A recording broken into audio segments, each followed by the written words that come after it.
Hello everyone, astro with M Singh में ma'am Singh आप सभी का बहुत बहुत स्वागत करती हूँ। हमेशा की तरह मैं आ गई हूँ आपके पर्सन की डीपेस्ट फीलिंग्स के साथ। देखते हैं कलेक्टिव लेवल पे आपके पर्सन की डीपेस्ट फीलिंग्स क्या हैं और उनका इमीडिएट एक्शन आपकी तरफ क्या हो सकता है। तो शुरू करते हैं गाइस आज की रीडिंग लेके प्रभु का नाम। हर हर महादेव, जय हो शिव शक्ति, जय हो राधे कृष्णा, जय हो मेरे भाई। सबसे पहले अपने पर्सन के बारे में सोचिए, उनका नाम लीजिए एटलीस्ट 3 टाइम्स ताकि ज़्यादा से ज़्यादा एनर्जीज़ आप तक पहुंच सकें इस कलेक्टिव रीडिंग के माध्यम से। देखते हैं क्या एनर्जीज़ निकल कर आती हैं।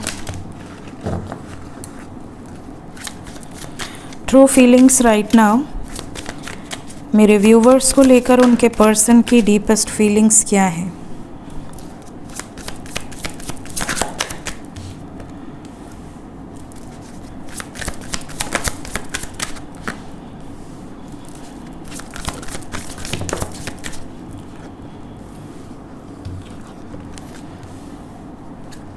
बॉटम ऑफ द डेक है फ्रेंडशिप।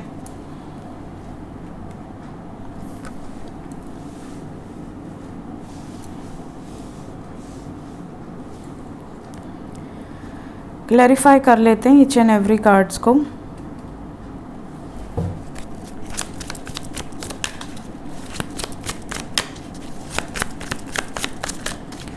क्लैरिफाई कर दें।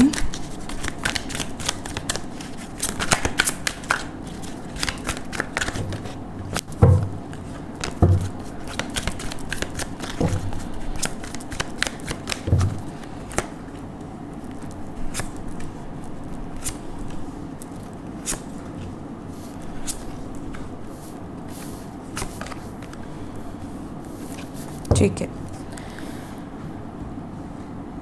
ओके तो मैंने ले लिए हैं गाइस कार्ड। सबसे पहले डीपेस्ट फीलिंग्स की बात करें तो पहला ही कार्ड यहाँ पर है अट्रैक्शन का आपके लिए। तो आपके पर्सन सबसे पहले तो अट्रैक्शन बहुत ज़्यादा है आपकी तरफ। दूसरी चीज़ कि अट्रैक्शन को क्लैरिफाई किया है सेलिब्रेशन ने, तो ये आपकी तरफ बहुत ज़्यादा आकर्षित हैं। इनकी जो डीपेस्ट फीलिंग्स है वो ये कि आपके साथ जो भी अच्छा टाइम इन्होंने स्पेंड किया है, जो भी अच्छी ब्यूटीफुल मेमोरीज़ हैं आपके साथ, रोमांटिक मेमोरीज़ हैं आपके साथ, कहीं आपके साथ घूमने गए थे, कहीं आपके साथ बर्थडे सेलिब्रेट किया था, या दोस्तों के साथ कहीं आप कुछ अच्छा मेमोरी क्रिएट किए थे, या आपके साथ कहीं इन्होंने डेट पर आपको ले गए थे। जो भी अच्छी मेमोरीज़ हैं, तो जो भी अच्छे मोमेंट्स हैं जिसको आपने सेलिब्रेट किया था एक साथ, वो मोमेंट इस टाइम पे बहुत ज़्यादा आपके पार्टनर याद कर रहे हैं। और उन मोमेंट्स में आपकी जो ड्रेसिंग थी, आपका जो ओवरऑल जो लुक था, उसको सोच कर ये बहुत ज़्यादा मतलब आपके बारे में सोचना, अट्रैक्ट करना, ये वाली वाइब्स है। जैसे ये मिस बहुत ज़्यादा कर रहे हैं और आपको इस टाइम पीरियड में भी आपको जैसे स्पाई करना, आपकी डीपी देखना, आपका जितना भी आपने इनको अगर कोई फ़ोटोज़ सेंड की थी अपनी, उसको देखना, तो अपने आप से ही बातें करना, आपकी फ़ोटो से बातें करना, इमेजिन करना, इस तरह की वाइब्स यहाँ पर पिक हो रही हैं। दूसरा कार्ड अलोन टाइम का है और अलोन टाइम को डेथ ने क्लैरिफाई किया है। डेफिनेटली आपके साथ अगर रिश्ता ख़त्म हुआ है किसी भी तरीके से, या तो ब्रेकअप हुआ है या झगड़ा हुआ है या बिल्कुल नो कांटेक्ट सिचुएशन है, तो इनके लिए ये जो टाइम पीरियड है ये बिल्कुल भी अच्छा नहीं है। ये इस टाइम पीरियड में बहुत अकेलापन है, ये क्लैरिटी चाहते हैं, ये अपने आप से भी क्वेश्चंस कर रहे हैं कि आखिर मैं क्या खुश रहूँगा इस व्यक्ति के बिना, क्या इस रिलेशनशिप में मुझे फिर से वापस से जाना चाहिए, क्या इसमें स्टेप्स लेने चाहिए। इस तरह की वाइब्स है आपके पार्टनर की।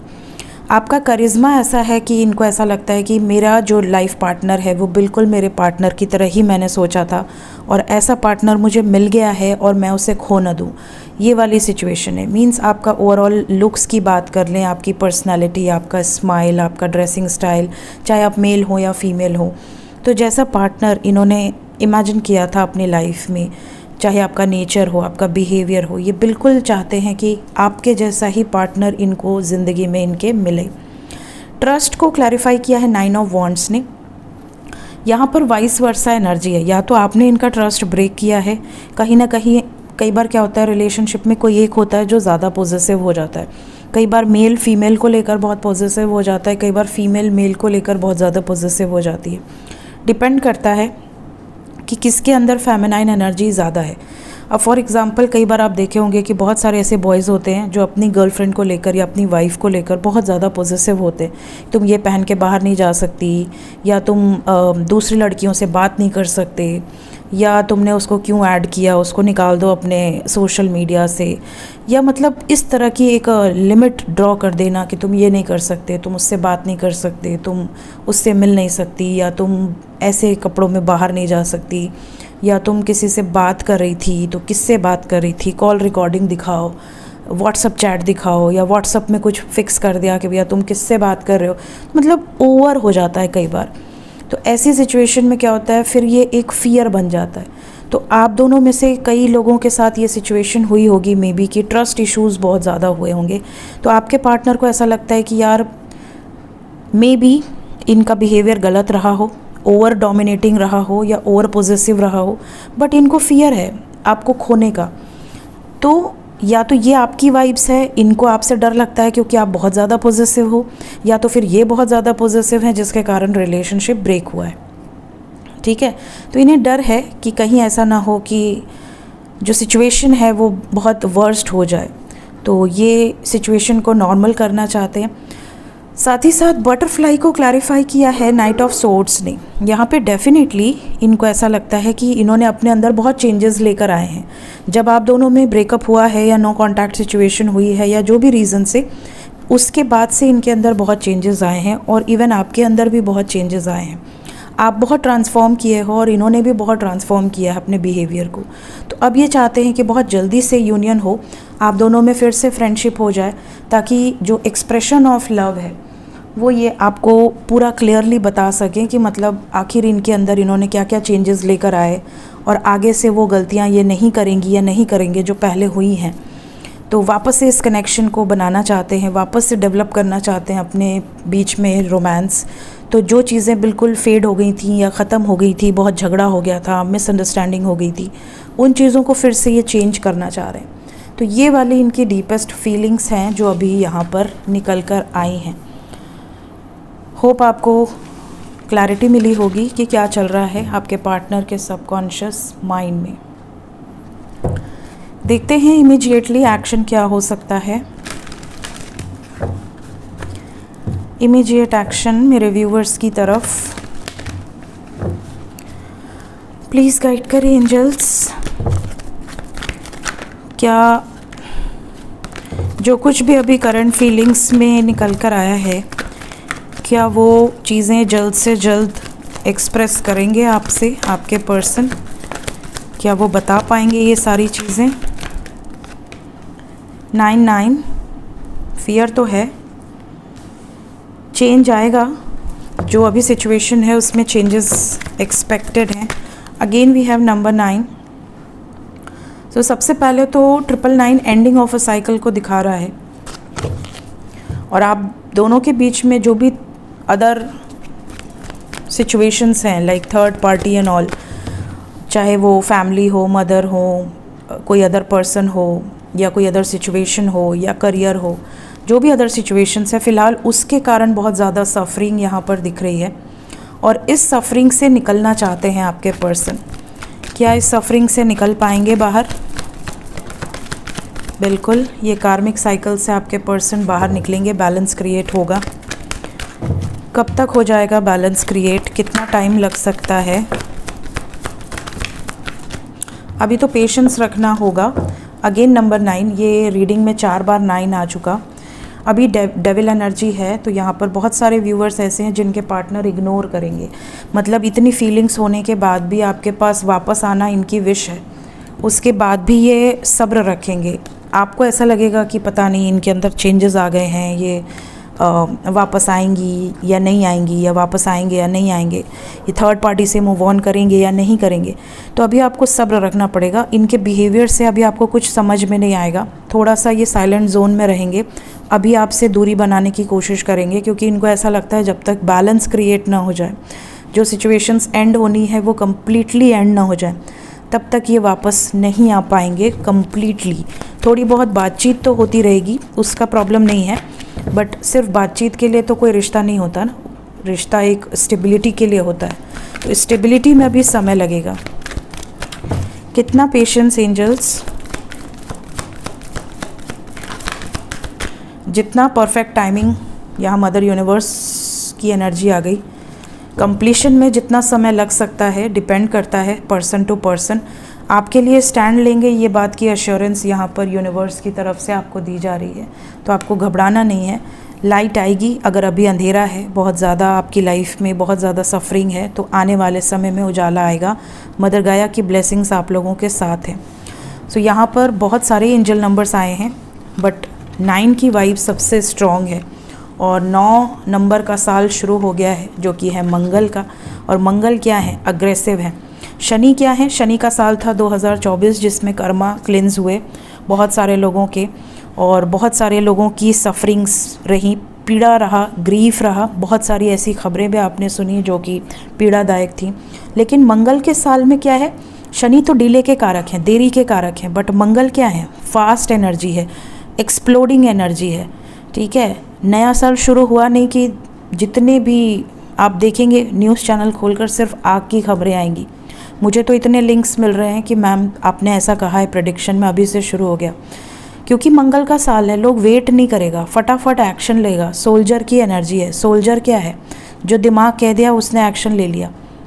ठीक है, यहाँ पर बहुत ज़्यादा पॉसिबिलिटी है कि बिना सोचे समझे भी कई बार डिसीजंस लिए जाएंगे। इसलिए गुरु, गाइड और आपके ऊपर जो अथॉरिटी फिगर है उनकी बात ज़रूर सुनिए, अपने दिमाग की ज़रूर सुनिए। इमेच्योरली डिसीजंस मत लीजिए। इस बात का आपको इस साल में बहुत ध्यान देना है। गुस्से में, अग्रेशन में आके कोई डिसीजन मत लीजिए, डिप्रेशन में जाके कोई डिसीजन मत लीजिए। ठीक है, देखते हैं एंजल्स क्या बताना चाहते हैं अभी इस वक्त। वीनस की सीरीज़ में एक वीडियो रह गई है बस, वीनस इन 12th हाउस, और मैं भूल चुकी थी। मुझे कल किसी ने याद दिलाया कि मैम वीनस इन 12th हाउस रह गया है। तो वीनस की वीडियो मैं आज पोस्ट करने वाली थी, बट आज मुझे बहुत टायर्डनेस लग रही है, तो मैं आज नहीं करूँगी। क्योंकि आज मैं सुबह भी बाहर थी, फिर उसके बाद आई और फिर सारी रीडिंग्स की लाइन से, तो मैं टायर्ड होके काम नहीं करूँगी। तो मैं कल वीनस की जो लास्ट हाउस की वीडियो है 12th हाउस की, वो पोस्ट कर दूँगी। उसके बाद मैं चेक करूँगी कि प्लेलिस्ट में कौन सा प्लैनेट रह गया है। अगर सारे प्लैनेट्स हो गए होंगे तो फिर हम बढ़ेंगे मैरिज प्रेडिक्शंस पे। ठीक है, और उसके बाद युतियों पर वीडियो बनेगी, कंजंक्शंस पे। अगर किसी को नहीं आता है देखने कैसे असेंडेंट देखना है, मून साइन से देखना है, क्या करना है, तो उसके लिए आप बेसिक एस्ट्रोलॉजी वीडियोस की सीरीज़ है मेरी प्लेलिस्ट में, लर्न बेसिक एस्ट्रोलॉजी। वो 3-4 वीडियो है आई थिंक, उतना ज़रूर देख लेना ताकि आप बेसिक चीज़ें आपकी क्लियर रहें। प्लीज़ गाइड करें एंजल्स, क्या बताना चाहते हैं आप अभी इस वक्त। अपना विजन क्लियर रखो, क्या सोच रहे हो, क्यों सोच रहे हो, वो क्लियर रखो, और जो सोच रहे हो वो अच्छी चीज़ हो, और कोई आपको बुद्धू ना बना ले। अपने विजन को क्लियर रखने का मतलब अपना थर्ड आई एक्टिवेट करने की कोशिश करो, स्कैन कर सको। कई लोग कहते हैं कि मैम हमें बहुत धोखा मिला, हम एक रिलेशनशिप में गए, वहाँ धोखा मिला, फिर हमने सोचा कि अब हम रिलेशन में नहीं जाएंगे, फिर उसके बाद हमें प्यार हो गया, फिर हम उस रिलेशन में गए, हमने बड़ी उम्मीद रखी थी कि शायद अब मुझे धोखा नहीं मिलेगा, फिर से धोखा मिल गया। तो इसके लिए अपनी पावर को इंक्रीज़ करो, अपनी पावर को, अपने ऑरा को इतना इंक्रीज़ करो कि आप किसी के सामने बैठते ही उसकी एनर्जी को जज कर लो। समझ रहे हो? और दूसरा, अपने आप को इतना ग्रो करो कि कोई छोड़ ही ना पाए आपको। समझ रहे हो? अपने ऑरा को इतना स्ट्रॉन्ग बनाओ कि आपको ऐसा लगे कि लोग आपके लिए क्रेव कर रहा है, लोग आपके लिए तड़प रहा है, आपको कोई छोड़ने की हिम्मत ही ना करे। इतना पावरफुल बनाओ खुद को। दूसरा कार्ड है फ्रीडम। किसी बंधन में बंधे हो और खुश नहीं हो तो अपने बारे में ज़रूर सोचो। दूसरी चीज़, अगर किसी के दबाव में अपने लाइफ का कोई बड़ा डिसीजन ले रहे हो तो भी अपने बारे में ज़रूर सोचो। थर्ड कार्ड है एक्शन। कोई भी एक्शन आप ले रहे हो, कोई भी करेजियस डिसीजंस आप ले रहे हो, तो अपनी सोल की, अपनी इनर सेल्फ की गाइडेंस को फॉलो करके ही लो। हड़बड़ी में या किसी के कहने पर या किसी के मैनिपुलेशन पर डिसीजंस या एक्शंस नहीं लेने चाहिए। फॉर एग्ज़ाम्पल, आपको किसी दोस्त ने कह दिया कि उसने तेरे बारे में ऐसा बोला, आपका माइंड तुरंत से हो जाता है कि चल बताते हैं उसे, ठीक है। आप एक बार भी अपने इनर सेल्फ से नहीं पूछते हो कि क्या वो व्यक्ति ऐसा बोल सकता है या नहीं बोल सकता है।